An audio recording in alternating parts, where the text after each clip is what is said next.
На протяжении веков я защищал Урал и Родину. По призыву белого царя седлал коня и сражался на Бородино.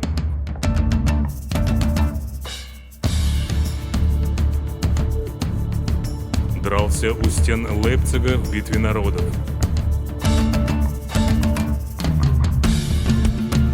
Штурмовал Гамбург и взял Париж. Лук и стрелы завоевали мне грозное прозвище «Северный Амур».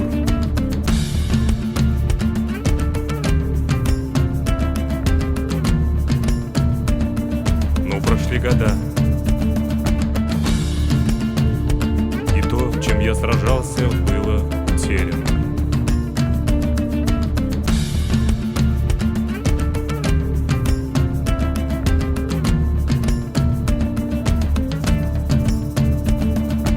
Настала пора возродить былую славу метких стрелков и лихих наездников.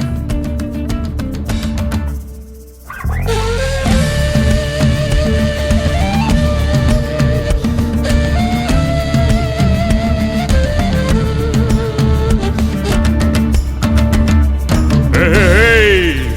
Жду вас 15 июля в Гафурийском районе у села Имендашево на республиканском фестивале по стрельбе из традиционного лука.